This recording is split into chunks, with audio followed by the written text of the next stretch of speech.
पेण तालुक्यातील मुंबई गोवा महामार्गावर आंबिवली फाट्याजवळ एक अज्ञात मृतदेह अत्यंत भीतीदायक अवस्थेत सापडल्यानं परिसरात एकच खळबळ माजली आहे। धारदार हत्यारानं किंवा जड वस्तूनं हत्या करून शव पांढऱ्या रंगाच्या गोणीत लाल रंगाच्या गादीसह पिवळसर रंगाचं ब्लँकेट आणि 2 जॅकेट्समध्ये बंद करून झाडीत फेकल्याचं प्रथमदर्शनी तपासात सांगण्यात आलंय।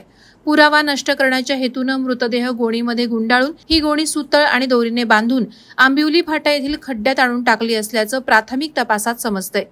याबाबत जिल्हा पोलीस तसंच पेण पोलिसांनी घटनास्थळी जाऊन पाहणी करत या मृत्यूचा छडा लावण्यासाठी तपासाची चक्र फिरवली आहेत। परंतु हा मृतदेह कुजलेला अवस्थेत असल्याने मृताची ओळख पटवणं मोठं जिकिरीचं झालंय।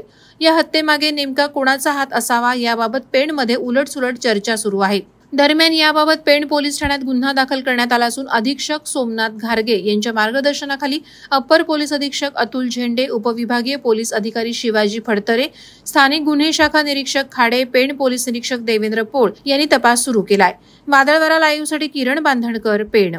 नवी मुंबई व रायगड जिल्ह्यातील ताज्या बातम्या आणि घडामोडींसाठी सबस्क्राइब करा वादळवारा लाईव्ह चॅनल आणि दाबा बेल आयकॉन।